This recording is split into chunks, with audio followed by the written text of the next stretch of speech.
look at these numbers and the tax cuts, President Trump is the working class president. Democrats are still the big government socialists.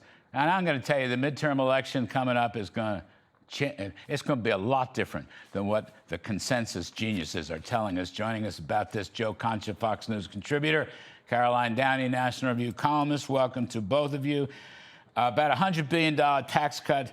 About 55 million people got bigger deductions than before. The whole thing's a good. Democrats, meanwhile, want to raise taxes everywhere, everywhere. And they let this left-wing woman won in New Jersey. She was a Bernie Sanders campaign manager or something like this. The blue state, Joe, I'm sorry about that. Yeah. But the fact is, they're so far to the left, you can't even find them anymore. Caroline Downey, I'm saying, between this, the war improvement was going to be a tremendous victory for Mr. Trump and the whole country. What are the Democrats, where do they think they're going to run on?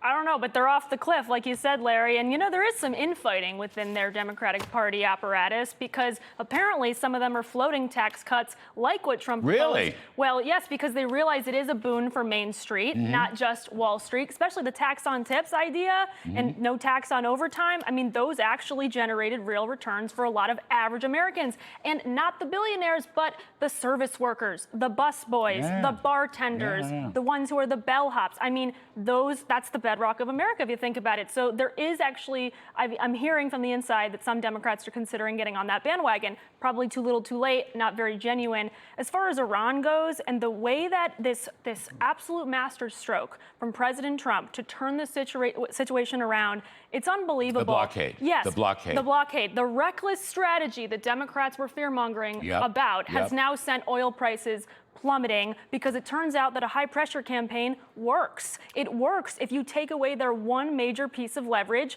which, by the way, wasn't even a real card, Larry. They were pretending like this was their personal pool, right? Like this was their private waterway. Joe, it's international. So look, this is important. I think that I know the legacy media, which was rooting against this war and Trump, but I think the Democrats have made an enormous, enormous mistake.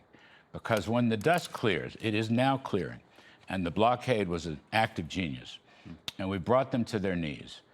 People will say, look what we've done. At some point in the next month or two or three or four, look what we have gotten rid, I'm calling it the most gruesome government since the Nazis of World War II. We have gotten rid of Iran. We didn't have to have hundreds of thousands of ground troops and casualties, okay? We didn't have $200 or $300 oil. The economy was barely affected. The stock market has come roaring back.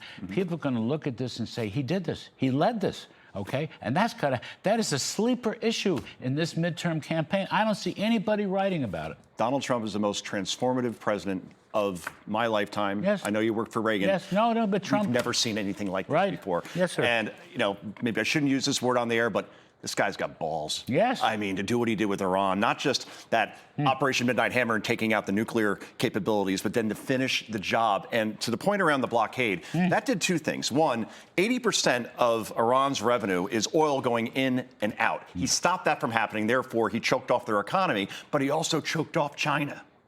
And I guarantee you, excuse me, that China will prove to have played a major part of leverage here. Some tea. Sorry about that. I don't know what happened there. Take from my tea. It happens all the time. Appreciate it. Especially when the pollen. I hope the point around China got through. But you're correct. No, you're absolutely right. He puts China on the defensive. He's going over there in a couple of weeks, perhaps. He puts India on the defensive.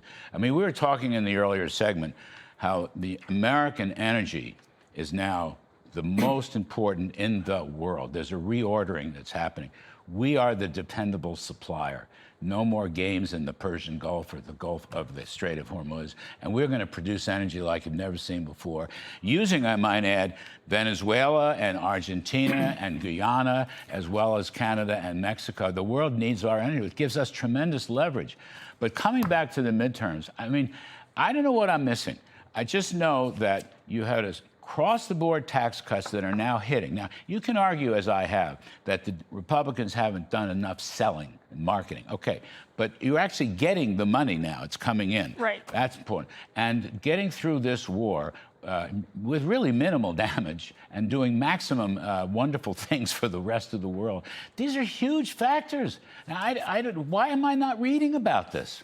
Well, I mean, I think the left still drowns out the mainstream media with talk of how, oh, well, if oil prices are coming down and if we're more dependent on American energy, isn't that just going to be, you know, the robber barons and the oil companies just getting away with the bag? That's what the rhetoric is right now. They cannot give Trump credit for anything, Larry. They will not acknowledge the win here, which is tremendous, to your point. Minimal casualties. And also, we may walk away with some pretty serious concessions. I mean, Trump was very clear.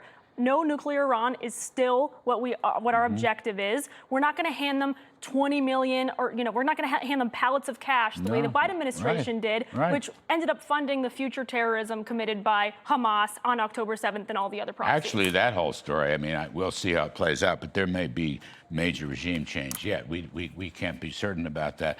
All right, I got to leave it there, but I think I just think, Joe, it's amazing to me, no one even basically gave Trump a chance on this. You know, you're a media expert.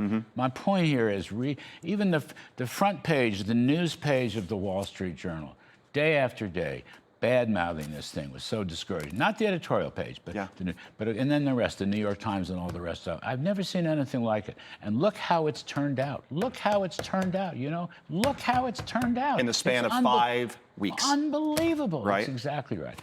It's a wonderful story. I mean, and you're right. He may be. Reagan was greatly transformative, but I think what President Trump is, he's in a league by himself. Absolutely. I really do. He will go down as one of the great presidents. He will. And in all my years of broadcasting, by the way, I've never lost my voice in the middle of a segment. That's so right. we've witnessed history, not just with Iran, but here on your set. It's a delicious tea. The tea made by our floor manager here. The guy's absolutely terrific. It's another job. Joe Concha's here. Caroline Downey. I love having people on the set. It's